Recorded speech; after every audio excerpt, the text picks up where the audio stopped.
السلام الله عليكم ورحمة الله وبركاته. halkani waa Cream Trading Official. insha Allah waxaan isla eegi doonaa 10 ay runtii ardayda soo codsatay oo runtii ah sida loo sameeyo perfect money isla markaana looga dhigo verification adigoo isticmaalaya documentiska aad haysato markaasi Soomaaliya adigoo markaas ka dhigan doona ama passport ama national ID ama runtii wax la mid ah. Okay, waxaan ku sameyn doonaa marka hore inaan hortiis diiwaan gelino before aynaan markaasi sameyn verification. Okay, account baa lagaaga baahan yahay inaad haysato ah runtii Gmail ama cusub ama aad hore u haysatay laakiin aan laga diiwaan gelin perfect money aan hore loogu isticmaalin. Okay, waxaan oran doonaa insha Allah halka kana ay ku qoran tahay sign up ayaan iman doonaa kadibna waxaan oran doonaa click. Okay, markaynu sign up nimaadno halkan ayuu insha Allah ina keeni doonaa oo ah macluumaadka meeshan ku buuxinayay. halkan oo kale account name-ka ayaad gelinaysaa. account name-ka ayaa lagaaga baahan yahay runtii inaad geliso. anigu hadda waxaan gelin doonaa tusaale ahaan waxaan iska gelin doonaa Rabiile ayaan iska gelin doonaa insha Allah. Sorry, okay, Rabiile ayaan gelin doonaa. halkan oo kale waxa lagaaga baahan yahay inaad full name-kaaga runtii geliso. magacaad halka gelinaysaa ha noqdo magaca ku qoran verification-ka documentiska aad ku sameyn doonto. waxaan hadda gelin doonaa insha Allah anigu magaca oo iska dhameystiranayn doonaa. Okay, magacaasan geliyay. halkan oo kale waxa laga doonayaa city inaad gelisid iyadana waxaad gelin doontaa insha Allah. sanadka ayaan insha Allah u geliyay. waxa loo yaqaano country-ga ayaa isaguna runtii jira oo ah in ay muhiim tahay wadanka aad macluumaadkiisa ama documentiskiisa haysato inaad runtii aad geliso ay runtii tahay haysato ayaad halka kana gelin doontaa. tusaale ahaan waxaan gelinayaa adresska ayaad ka horeeya horti adresska ayaan gelinay insha Allah. Maxamuud Haybo oo kale ayaan geliyay. halkan wadanka ayaan insha Allah gelin doonaa maadaama la selection la saarayo. Okay, waxaan gelin doonaa wadanka markaasi aad documentiskiisa haysato aan waxaan gelin doonaa insha Allah Soomaaliya ayaan gelin doonaa. halkan waxaad gelin doontaa zip code-ka ama postal code kalba kaad hayso. Soomaaliya waxaad gelin doontaa haddii aad joogto markaasi 252 haddii aad joogto haddii kale wadanka aad joogto zip code-kiisa ayaad runtii gelin doontaa. email-ka ayaa runtii muhiim ah. email-ka ayaa halkan lagaaga baahan yahay inaad geliso. haddaba email-ka halkan gelinaysaa ha noqdo ayaan ku yiri email aan hore loogu sameyn markaasi wax registration ah. tusaale ahaan anigu waxaan gelin doonaa mid cusub ayaan gelin doonaa cn. Okay, kaas ayaan insha Allah gelin doonaa. Okay, email-kaas ayaan runtii geliyay oo doonaya in la igu soo diro markaasi verification-kayga. halkan waxaad gelin doontaa number aad haysato ama markaasi aad isticmaasho ayaad gelin doontaa. hadda waxaan gelin doonaa insha Allah numberkan ayaan iska gelin doonaa. Okay, personal ayada koonka ka dhigi doontaa. halkanna waa runtii halka aad looga baahan yahay inaad password-ka markaasi aad geliso. Okay, password-kaasi ha noqdo password runtii aad garanayso oo aanad khaldin because waa password-ka hadhow toole aad login-ka u isticmaali doonto. halkan waxaad gelin doontaa lambarka bartanka ugu qoran oo loogu talagalay in robotiska iyo waxyaabaha lagaga hortago. hadda waxaanu arkaynaa inuu ku qoran yahay maybe 74. Okay, 5. Okay, 5 maybe 1.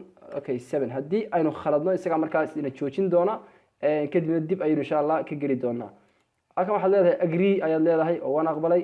register ayaad markaasi leedahay. haddii aynu saxanahay wayna sii deyn doonaa haddii kalena wayna qaban doonaa. macna information-ka kale waa inoo sax laakiin waxa uu inagu haystaa lambarkii oo meel ayaynu khaladnay 11913. Okay, 96. Okay, hadda lambarkaas ayaynu isticmaalnay maadaama uu mar labaad inoo soo diray. Okay, agree baan leeyahay kadibna register. sorry, waxaynu ilownay hadda waxaynu ilownay password-ka ayaynu ka tagnay runtii password-ka ayaan ka tagay. sorry, waxaan leeyahay password ayaan gelin doonaa aan garanayo. halkanna waan ku celin doonaa kadibna halkan waxaan gelin doonaa lambarka la soo diray oo ah runtii 113. Okay, 724. Okay, maybe inuu inta taas yahay lambarkan ayaa loo baahan yahay inaad ka hubiso. macluumaadka kale ka bixi maayaan oo waad haysanaysaa iyaga. agree ayaad markaas leedahay kadibna register ayaynu leenahay. Okay, markay intaas sameeyno waxa ina oran doonaa welcome to the community of the perfect money. kusoo dhawow bulshooyinta isticmaasha perfect money-ga oo wayna aqbalay oo wayna register gareeyay.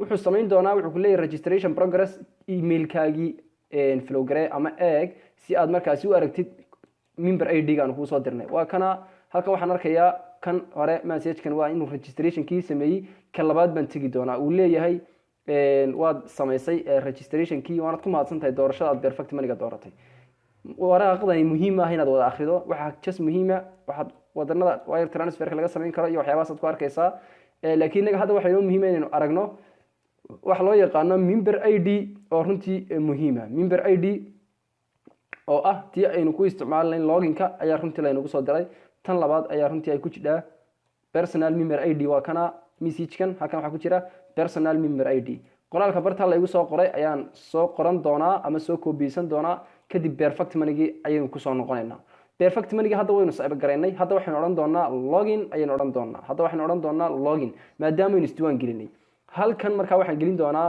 member ID gi la soo diray passwordkana waxaan gelin doonaa kaan ku samaystay markii aan samaysanayay aan idin lahaa runtii waa muhiim hadhow ayu xagga dambe inaga anfici doonaa lambarkana waa lambarkii ahaa robotiski waxa lagu tijaabin jiray 52 ayaad leedahay okay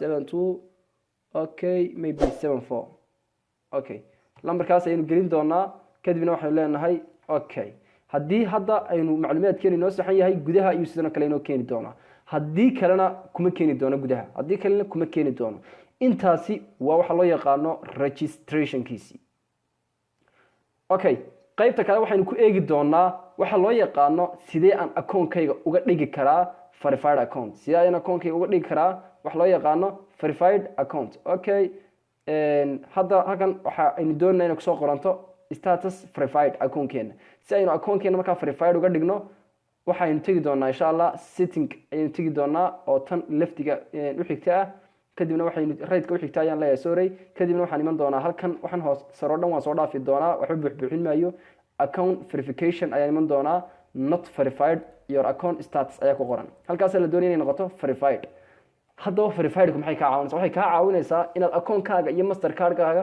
si directly aad ugu xidho ay ka caawinaysaa hadhow toole okay verification management ayaynu tegi doonaa oo tan runtii ayaan ku sii dhufan doonaa halkan waxa ku qoran account status not verified saddex istabood ayaynu mari doonaa saddexdaba waxa la doonayaa inay noqdaan success ama verified okay ta koobaad waxa loo yaqaan name validation waxa loo yaqaano ayaa lagaga baahan yahay oo ah inaad gelisid passport ama driver license ama national ID inaad geliso saddexda mid kamid ah saddexdaba runtii waa uu ka aqbalaya waxaana sidoo kale muhiim ah shayga aad gelinayso inaad soo iskaan gareyso ama telefoonkaaga si kaleera aad ugu sawirto oo aad si fiican u sawirto size-kiisuna waa inuu ka weynaan 1.5 MB haddii uu ka weyn yahay photoshop-ka la yara tag kadibna in yar size-kiisa yare si uu markaasi u noqdo uu yaraado noociisuna GPG ama PNG waa inuu labada nooc noqdo mid kamid ah hadda waxaan leeyahay deedna hadda upload toos u oran maayo marka hore choose file baan leeyahay maadaama aan wali soo qaadan waxaan leeyahay choose file ayaan oran doonaa waxa uu keeni doonaa meesha ay runtii igu jireen waxa loo yaqaano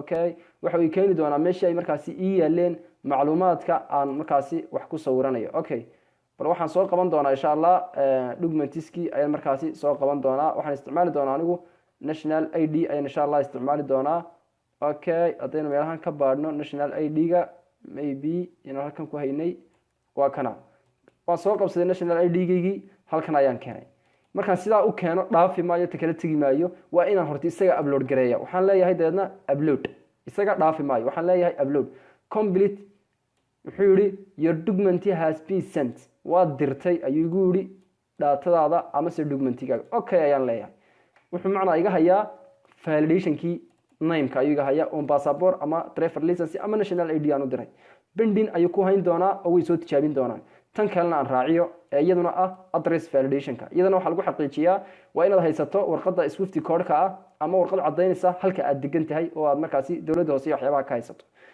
hadda waxaan anigu isticmaali doonaa warqad Swift code ayaan isticmaali doonaa oo markaasi aan haysto oo address-kay ku yaalo iyadana waxaan leeyahay soo qaad kadibna waxaan leeyahay okay iyadana waan soo qaaday runtii iyadana upload ayaan leeyahay okay marka labadaas oo upload gareeyo isagana waxa uu igu leeyahay waad soo dirtay hadda muxuu pending ku hayaa labadanba pending ayuu ku hayaa labadanba pending ayuu ku hayaa maadaama labadanba pending ku hayo kan saddexaad ee form verification kama sameyn kartid form verification ka waxaad sameyn karaysaa haddii labadaas laga soo qaado pending-ka oo verified laga soo dhigo ayaad kan sameyn doontaa verified okay intaas runtii waxa inagaga dhan waxa loo yaqaano sida markaasi loo verify gareeyo sida loo verify gareeyo saacado kooban kadib waxayna odhan doonaan akoonkiina waanu idin verify gareynay si toosana waa u isticmaali kadhaan. Okay, bal waxaynu sugi doonaa insha allah inay noo soo verify gareeyaan kadibna qaybta dambe ayaynu insha allah isla eegi doonaa. Okay, bal waxaynu eegi doonaa inay noo soo direen markaasi verification keeni ay insha allah noo soo direen ayaynu eegi doonaa maadaama ay naga hayeen ay saacado kooban naga maqnaayeen. dib ayaan soo geli doonaa akoonkii login ayaan soo oran doonaa kadibna waxaan gelin doonaa member ID-gii halkana password-keeni aan ku samaysanay halkana waxaanu gelin doonaa tan number-ka yar oo ah kii aynu sheegnay inuu isaga laftirkiisu sheegi doono in uusan robot soo galay. Okay, kadib waxaan leeyahay okay ama tries ayaan leeyahay oo soo gal macnaheedu tahay gudaha. wuxuu ku leeyahay si aad u xaqiijisid inaad adigu tahay qofkii lahaa perfect money-gan email-kaaga waxaan kugu diray email-kaaga ayaan kugu diray bin macna bin-kani keeni rasmiga ah ma aha waa ka hadda saacadan aynu ku galayno. Okay, email-kayga ayaan iman doonaa.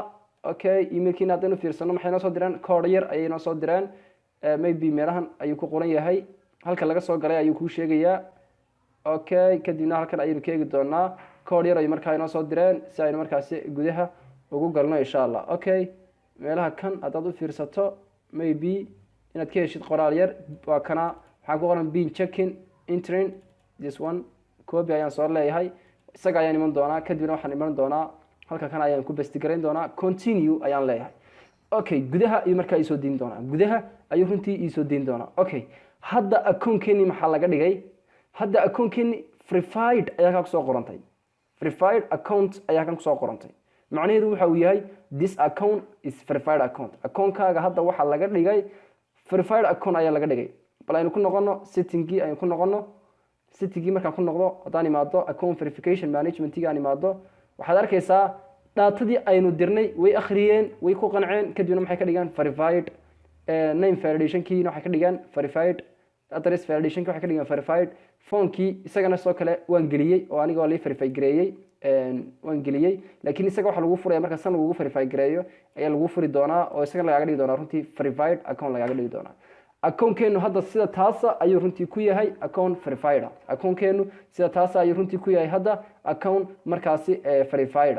Okay, insha Allah wixii kale ee su'aalo ah ee ku saabsan waxaad igula wadaagi doontaan dhanka comment-ga oo insha Allah idinkaga jawaabi doono. video-gana insha Allah si share gare si walaalaha kale ay uga faa'iideystaan. qaybta kalena waxaad ka faa'iideysan kartaa courseska ay shabakadu bixiso oo aad runtii ka faa'iidi doonto systems iyo waxyaabo badan oo runtii naftaada ku anfici doona oo runtii aad u qaaliya. Okay, akoonka member area dad eegto waa akoonkeenu sameynay information-kiisa datadiisa wax halkan ayaad ka arkaysaa.